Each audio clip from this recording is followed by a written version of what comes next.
तो बेटा हम अपने चैप्टर नंबर 3 सत्ता के नए केंद्र को ही आगे बढ़ाएंगे।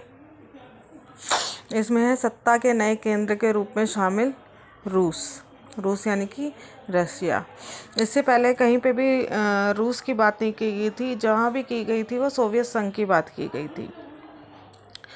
तो रूस की बात अब हम यहाँ करेंगे। रूस सोवियत संघ का सबसे बड़ा सदस्य देश था और वो ही इसका उत्तराधिकारी भी बना। वर्तमान में रूस सत्ता का एक बहुत बड़ा केंद्र है। कारण इसके बहुत सारे हैं जिसको हम देखते हैं। विशाल भूमि, दुनिया के साइज़ के अकॉर्डिंग सबसे बड़ा देश है ये। इसकी आर्थिक व्यवस्था बहुत मजबूत है। परमाणु शक्ति इसके पास है। दुनिया की दूसरी सबसे बड़ी व ताकतवर सेना इसके पास है। सुरक्षा परिषद की स्थायी सदस्यता भी इसके पास है। आप लोग यहाँ पे कंफ्यूज नहीं होंगे कि आपने तो कहा था कि यूरोपीय संघ के पास दुनिया की दूसरे सबसे बड़ी सेना है। वो 28 देशों की मिलकर दुनिया की सबसे बड़ी सेना बनती है। यहाँ पे रूस अकेले इतना सक्षम है कि उसके अकेले की सेना दूसरी दुनिया की सबसे बड़ी सेना है। और सुरक्षा परिषद की उसके पास स्थायी सदस्यता है। तो ये सारे कारण हैं जिसकी वजह से रूस जो है वो सत्ता का प्रमुख केंद्र आज के समय में है। तो अब हम देखते हैं भारत और रूस के संबंध कैसे हैं। भारत व रूस के साझा संबंध हैं, काफ़ी दोस्ताना संबंध है, जिसमें 5 मुख्य क्षेत्र हैं। विश्व राजनीति कि जब भी विश्व में ऐसी कोई बात होती है कि भारत अकेला अपने आप को समझता है तो रूस उसका सबसे पहले साथ देने आता है। रक्षा विषय, सबसे बड़े खरीदार, हथियारों के खरीदार देशों में आता है भारत रूस से। शांति कार्यों के लिए परमाणु ऊर्जा, दोनों देशों ने डिसाइड किया था कि वो परमाणु ऊर्जा संपन्न है और अपने परमाणु ऊर्जा का इस्तेमाल शांति कार्यों में करेंगे। दोनों ही देश आतंकवाद का हमेशा से विरोध करते आए हैं और दोनों ही देशों ने मिलकर हमेशा अंतरिक्ष अनुसंधान, जो दूसरे ग्रहों पे हमारे विमान जाते हैं, हमारे यान जाते हैं, जैसे मंगल पे गए, चंद्रमा पे गए, तो वो सारी हेल्प हमें पूरी की पूरी इनसे मिलती है, सोवियत संघ से मिलती है। कुडनकुलम परमाणु ऊर्जा प्लांट जो भारत में लगा है वो रूस की तकनीकी सहायता से लगा था। भारत रूस के हथियारों का सबसे बड़ा खरीदार है। रूस ने भारत के चंद्रमा मिशन चंद्रयान 2 में पूरी तकनीकी सहायता दी थी। तो ये है हमारा भारत व रूस के आपसी संबंध। अब है सत्ता का नया केंद्र, एक और चीन हम लोग जानते हैं कि वर्तमान में देखो कितना ज़्यादा डेवलप्ड हो रहा है, कितनी तेज़ी के साथ डेवलप्ड हो रहा है। चीन साइज़ के अकॉर्डिंग दुनिया का 3रे नंबर का देश है। चीन के झंडे का रंग जो है वो लाल है। चीन की मुद्रा रेनमिनाबी या फिर युआन। चीन के प्रतीक हैं ड्रैगन और चीन की दीवार। अब देखते हैं चीन की हिस्ट्री क्या है। 1949 में चीन में साम्यवादी क्रांति हुई और साम्यवाद की स्थापना हुई। इस क्रांति को लाल क्रांति के नाम से भी जाना जाता है। इस क्रांति के जो मुख्य नेता थे वो थे माओ से तुंग। चीन ने सोवियत संघ का साम्यवादी मॉडल अपनाया था। ठीक है। चीन की तरक्की के कुछ मुख्य कारण है कि अपने ही देश में हर प्रकार की वस्तु का वो निर्माण करता है। थोड़ा सा हम इसको रोकेंगे और दूसरी कॉपी में से करेंगे।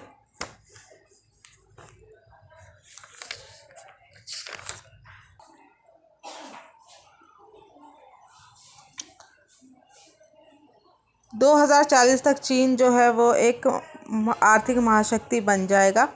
ठीक है, ये हमने कर ही लिया। 1949 में माओ के नेतृत्व में साम्यवादी क्रांति हुई थी और चीन ने ये क्रांति जो है वो लाल क्रांति के नाम से भी जानी जाती है। इसकी अर्थव्यवस्था का मॉडल कैसा मॉडल था? सोवियत मॉडल था। इसने साम्यवाद को अपनाया था। सामान का उत्पादन वो अपने घर में ही करेगा, बाहर से उसने सामान नहीं मंगवाया कभी। आम जनता तक आम सुविधाएं पहुंचाने का प्रयास किया, लेकिन बढ़ी हुई जनसंख्या भी उसके लिए एक समस्या थी।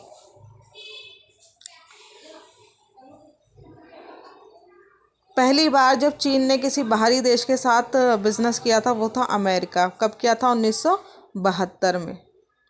ठीक है। 1972 में चीन ने अमेरिका के साथ पहली बार आर्थिक संबंध जोड़े थे। इस वाले टॉपिक में सबसे इम्पॉर्टेंट है खुले द्वार की नीति। 1978 में चीन ने खुले द्वार की नीति की घोषणा की।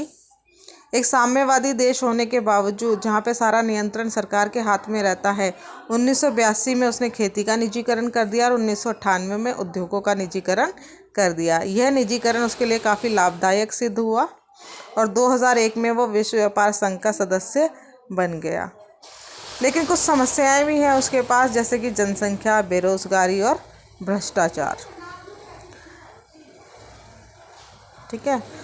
अब जो देखते हैं वो चीन और भारत के जो संबंध वो कैसे हैं। आज़ादी से पहले चीन और भारत का आपस में कोई ख़ास मेल मिलाप नहीं था, लेकिन आज़ादी के बाद जो है इनका वो चला हिंदी चीनी भाई भाई।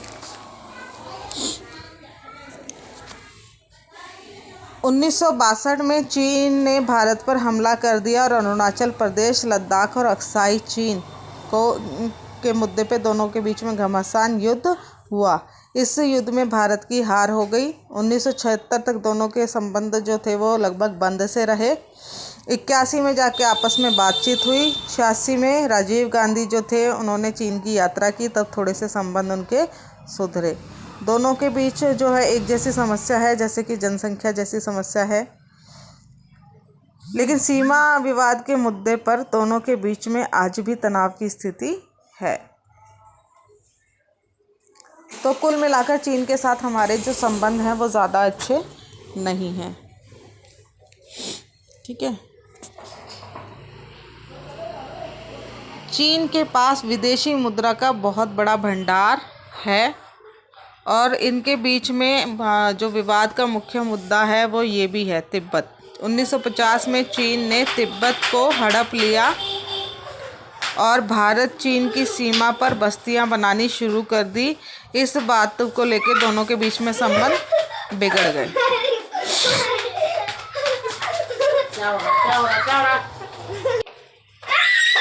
29 अप्रैल 1954 को पंचशील सिद्धांत दोनों ने साइन किए थे, लेकिन जो है दोनों के बीच में ये पंचशील सिद्धांत ज़्यादा दिनों तक चल नहीं पाए और 1962 में जो है चीन ने हिंदुस्तान के ऊपर आक्रमण कर दिया। दोनों के बीच में विवाद का मुख्य मुद्दा है अक्साई चीन। अक्साई चीन जो है वो कश्मीर के पास का एक हिस्सा है, नाम पे नहीं जाएंगे। अक्साई चीन जो है वो हमारा जो लद्दाख के पास का हिस्सा है, अक्साई चीन है वो हमारे ही देश का हिस्सा है। डोकलाम पे भी वो हमेशा अपना दावा पेश करता है कि ये वाला हिस्सा जो है वो उसका है, हमारा नहीं है, लेकिन ये हमारा ही हिस्सा है, लद्दाख के पास है ये। और अरुणाचल प्रदेश जो पूर्व में स्थित एक प्रदेश है, हमारा राज्य है हमारा, उसको भी वो कहता है कि वो उसका हिस्सा है, लेकिन है ये एक्चुअल में हमारा हिस्सा। तो इन मुद्दों पे दोनों के बीच में अक्सर आपस में झड़पें होती रहती हैं। इसने एक स्पेशल इकोनॉमिक जोन बनाया जिसको SEZ कहते हैं। इसकी फुल फॉर्म आएगी, ठीक है, हिंदी में जिसको बोलते हैं दक्षिणी आर्थिक क्षेत्र। ठीक है, सेज की फुल फॉर्म अगर आएगी तो हम लिखेंगे साउथ इकोनॉमिक जोन। अब जो है हमारा सत्ता का नया केंद्र है इजराइल। इजराइल का प्रमुख धर्म यहूदी है, सत्ता का उसको आज हम केंद्र समझ रहे हैं। इजराइल की स्वतंत्रता 1947 में हासिल हुई थी। आज़ादी के बाद भारत और इजराइल के संबंध जो थे वो ज़्यादा अच्छे नहीं थे, जिसका मुख्य कारण था कि भारत ने इजराइल को एक राष्ट्र के रूप में मान्यता नहीं दी थी और UNO में भी इजराइल की सदस्यता का विरोध किया था। तो 47 से लेकर 50 तक ज़्यादा अच्छे रिश्ते नहीं रहे, लेकिन 1950 में भारत ने इजराइल को राष्ट्र के रूप में मान्यता दी। मिस्र और इजराइल के बीच में सुएज़ नहर विवाद था, ये राइट है बेटा, इसको गलत नहीं समझेंगे। सुएज़ नहर विवाद था जो किस किस के बीच में था, मिस्र और इजराइल के बीच में। इस मुद्दे पे भारत का समर्थन लेने के लिए, भारत को अपने पक्ष में करने के लिए इजराइल के विदेश मंत्री मोशे शेरेट ने 1956 में भारत की यात्रा की थी। 1962 में जब भारत चीन युद्ध हुआ था तो इजराइल ने चुपके से हथियारों से भारत की मदद की थी। भारत की खुफिया एजेंसी रॉ के गठन में इजराइल की खुफिया एजेंसी मसौदा ने काफ़ी मदद की थी। 2017 में PM मोदी ने 3 दिन की भारत इजराइल यात्रा की। उसके बदले में 2018 में नेतन्याहू ने 6 दिन की भारत यात्रा की थी। अब सत्ता के नए केंद्र में भारत भी शामिल है, इसको हम देख लेते हैं एक बार।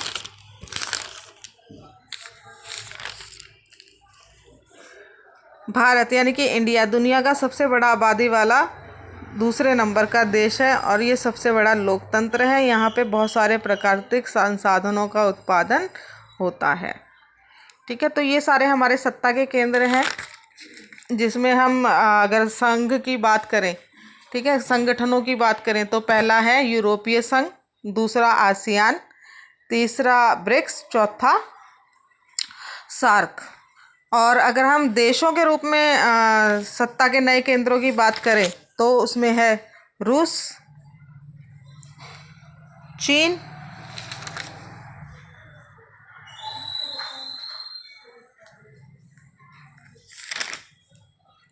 इजराइल और भारत।